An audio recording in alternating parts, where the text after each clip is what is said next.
Hey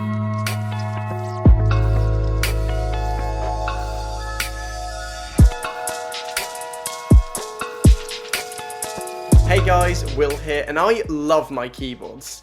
Like, I really love my keyboards. But the other week I realised something when I was browsing r/mechanical keyboards, and that is that I've never tried a budget RGB keyboard. However, I was in luck, as around this time Gearbest hit me up and offered to send me the Motospeed CK62, a budget 60% RGB keyboard, and again, while they did send this to me for review, they absolutely haven't paid me or told me what to say, so this is 100% my own review. Let's get into it. Once we open up the box, we're greeted by the keyboard itself, a manual, the braided USB-C cable used to connect the keyboard to your device of choice, and a keycap puller. So pretty simple. In terms of features, this is a fully mechanical keyboard which is available in either white or black and has either Altimu red or blue switches fitted. I personally have the white variant with the red switches, and we're going to talk a lot more in detail about those later. The keyboard is also fully RGB, however I haven't been able to find any software to directly control this yet, so we're stuck using function buttons, which is a bit of a pain, but you know, for the price I can forgive that. Speaking of the function buttons, let's just say they're a bit tricky to understand. There's also no option to adjust the height of this keyboard, which is fine for me.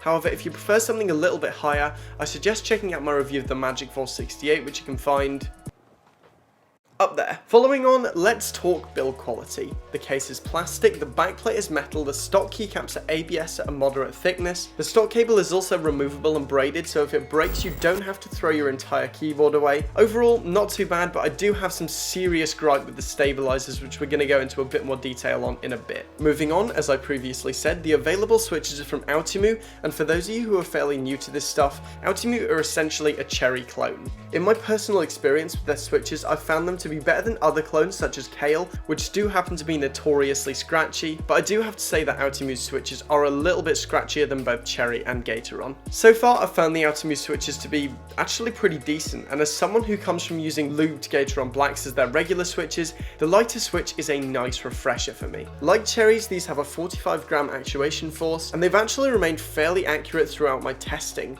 I have found them to be a little bit wobblier than the Cherry alternative, but it's not to the point where it becomes unusable. Now, this leads me on to the absolute biggest gripe I have with this keyboard. Stabilizers. The Motospeed CK62 features these clip-on style stabilizers, which I absolutely hate. Definitely the weakest point of this keyboard. Now we're on to keycaps, and the CK62 features ABS keycaps, which I personally prefer over PBT, and for once, finally a budget company used a font other than this disgusting, gross, horrendous gamery keycap font. Disgusting. Oh, no. I have a personal vendetta against keycaps like this. What I want to know is, why does every single budget backlit keyboard come with these? They're just hideous. Okay, rant over. Yeah, I'm pretty pleased with the keycaps that they put on this keyboard, purely because they didn't use the terrible They are shine-through keys, and this effect works really nicely here. Again, however, these are ABS, so they may be prone to some keycap shine after a while. This keyboard features full RGB lighting, which again is controlled via the function keys. It's fairly bright, and there are plenty of modes to keep you entertained. I personally like the ice blue or the slow RGB wave, as I think they're nice and subtle and look great. On a technical level, the LEDs are built onto the PCB rather than being soldered in separately, which can cause some problems when you're going to change the LEDs. Okay, so technically this is a wired and wireless keyboard that's supposed to work on Windows, Mac, iOS and Android. However, in all of my testing, I couldn't get the wireless mode to work on Mac OS. Little did my dumbass know that I was about to get proven wrong by myself. No, still nothing. Come on. Are you gonna... Okay. Oh, it's flashing. Yes! I take back what I said in the review. I actually just got it to work. Like, just now. To get it to work, you have to hold the function and the Q button much longer than it says in the manual. Yeah, it's connected now. That's awesome. Okay.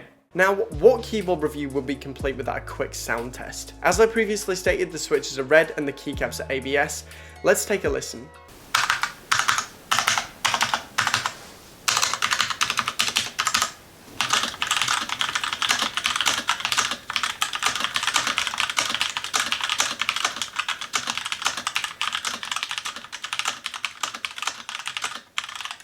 Overall, I'm pretty impressed with this keyboard. If you're looking for a small, stylish RGB keyboard on a budget, then I do recommend that you take a look into this keyboard. Also, I'm sorry this video is late, but I have got a good explanation. I left my comfortable rural West Midlands home to travel 300 miles to Pembrokeshire to get one drone shot. That's going to be coming soon, so stay tuned for that. But for now, guys, I'm done. Thanks for watching. Remember to like the video. If you want to see more content like this, then please subscribe.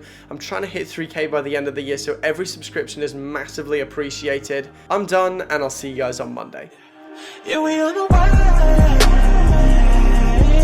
Yeah, we on the way.